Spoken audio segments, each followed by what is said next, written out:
This is Jenna Burt, host of the Confessions of a Military Spouse podcast. Thanks for listening to the following broadcast on Public House Media.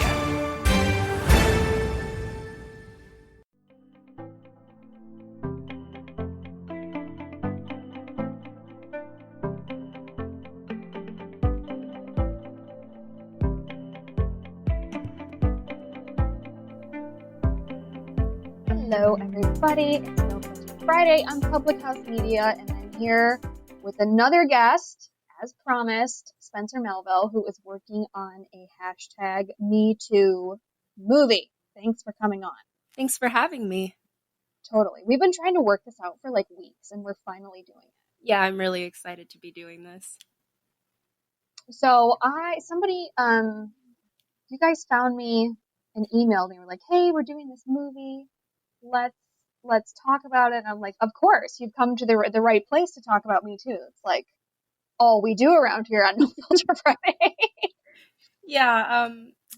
So our co-writer Morgan actually has been reaching out to some really amazing people to try and promote the film, and he ended up emailing me and telling me about your podcast, and I was like, oh hell yes, like super excited. Let's do this. So super happy that we got to be able to link up and do it. And here we are now.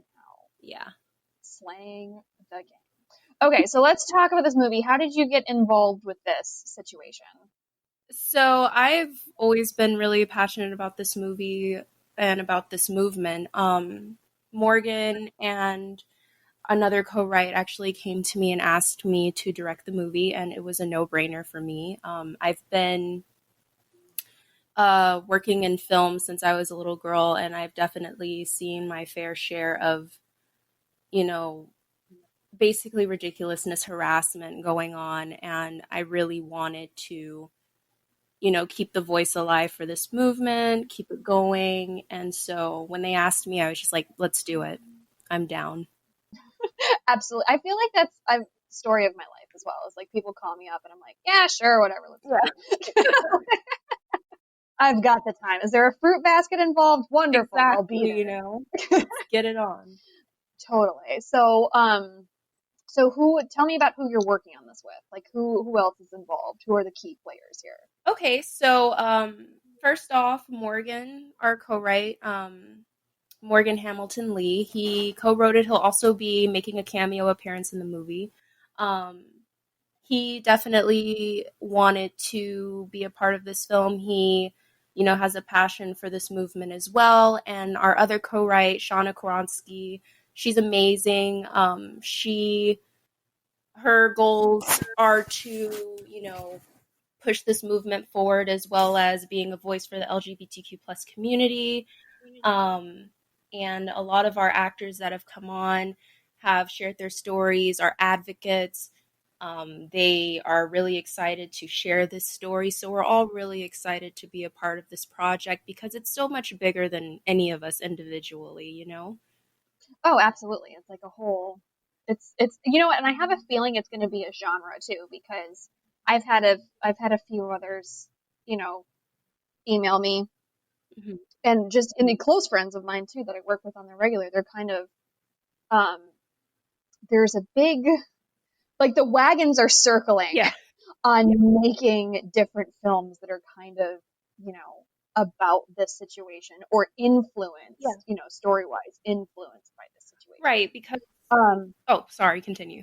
No, continue. Oh, I mean, I was just going to say because, I know that there are some people out there who still feel like alone, or that, there are people, it's just nice to be able to tell a story where people can relate to it. People know that they're not alone, that we're out here fighting, we're out here speaking up, and that's never going to stop,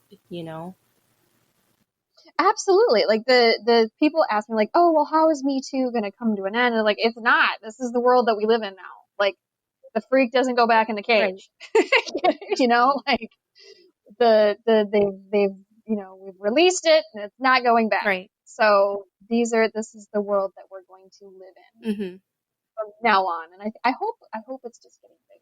Yeah. So how have you gone about putting this project together, like physical production wise? Right now we're in pre-production. So we are coming up with budgets. We are looking for our crew right now. So if anybody wants to be a part of this project, they're welcome to email myself or Morgan. And we're really just trying to get the word out right now about this film and what it's about. And you guys have built some social media pages, haven't you? I feel like I've been tagged. Yeah. On something. Our film's Instagram page is Untitled metoo movie, or metoo film, excuse me. So Untitled Yes. metoo film. And you can see all of our actors, all of our co-writes, and you can really keep up with what's going on and where we're at in the process and everything like that. Fantastic. Social media is such a powerful thing, especially for getting the word out about projects or just like whatever audience you have, like keeping them abreast to where you're going. Right. So let's talk about the let's say the end game of this situation. What do you guys want to do with it once it's in the can? It's just sitting there, ready to be birthed into the world. What are your hopes and dreams? So as far as distribution goes, we're hoping to get it around the festival circuit. So we're definitely going to be sending it out that way. We want as many people to be exposed to this project as possible. And we hope that it just uplifts people. We hope that it's a beacon of light in all of this crap going on in the world. And also, like I said, we hope that it lets people know that they're not alone in this movement. It's not going anywhere. We're going to keep fighting and we're going to keep speaking up. So that's my hope, at least, so. Definitely. Where, like, if you could, like, what festivals are you really gunning for? Because there's so many, especially like with a female director and things like that. Like, there's, you can really hit up some like pretty serious genre festivals. Yeah, I mean, we're really we're going to try and hit up some big ones too, like Sundance and some local ones out here in Los Angeles as well. I'm still on the lookout for some, but Morgan is more of, he's definitely been around the festival circuit. He has a few films that are coming out soon that will be going around the festival. So, he's definitely going to be forefronting that part and helping me to figure out how to do it. Because again, this is also my first time kind of doing an indie film where we will be pushing it to festivals. So I'm actually really excited about that. The festival circuit is so much fun. I've been doing festivals for more years than I care to mention now, but I have a film right now that we've been started festivaling in July, and then I'm going to be done with my personal festival circuiting at Cannes in May, and that'll be that. I'm done. I'm out. Yeah. It's so much, but it's really fun to take a movie, especially like yours, around, and like it impacts an audience, and as a filmmaker, you're like, yes, cry in the theater screening room floor, which is so wrong and so sadistic, but it's part of the gig. Right. It's part of the job. Right. It's what we're all here for. Exactly. So I'm really excited about that part of production, just getting it out there for people to see. Definitely. What other stuff have you directed when worked on? So mostly my background is in acting. So I actually directed my first feature indie film that will be coming out hopefully soon, called LaZoya Light. And it's a sci-fi musical, something really original, very fun, and I'm excited for people to really see it. I can't say too much more about it, but I'm so excited about it. You should be exciting. Having your first feature under your belt is like a different situation. It's a whole other thing in it. Like it's life-changing, really, especially, I don't know what your post process was on your first feature, but mine was like absolutely hellacious. And once you go through that experience, you are bothered by nothing anymore. Nothing. Yeah. Like nothing will shake me. Totally. I feel that I'm just like, I can't believe I just did that, but I'm gonna go take a 2-year nap or something. Totally. Like if I had a freak accident and severed my hand off, I'd be like, man, it's better than post. It's fine. I'll live. Yeah. Like, it will be better. Yeah. So once you're in the festival circuit with this thing, so you'll have a feature under your belt, a short under your belt. Where do you want to go from there? I found that I really love directing and doing this. So hopefully, I'll take on some more projects, and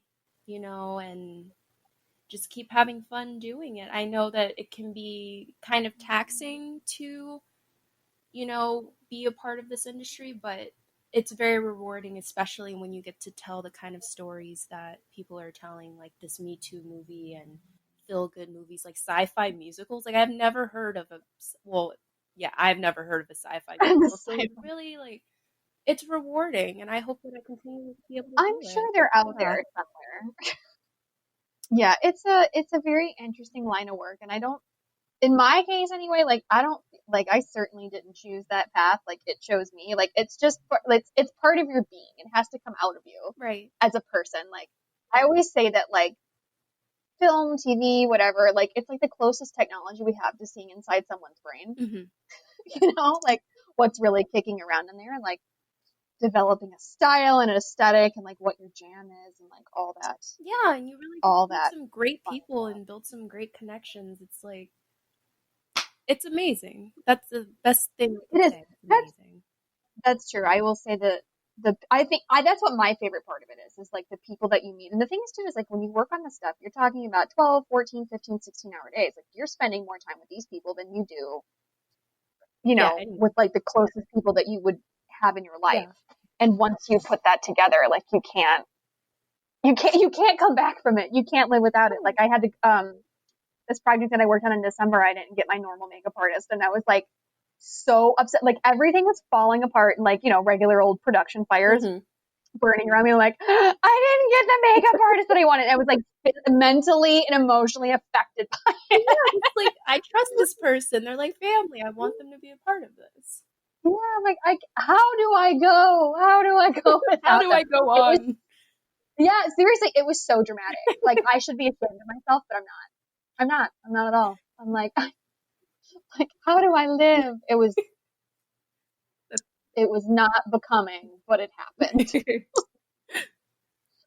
But putting your crew together though, let's talk about that. So you're in the midst of crewing up. What are you looking for specifically? So we're looking for an all-woman crew. We're looking for directors of photography. We're looking for cinematographers, PAs, the whole shebang.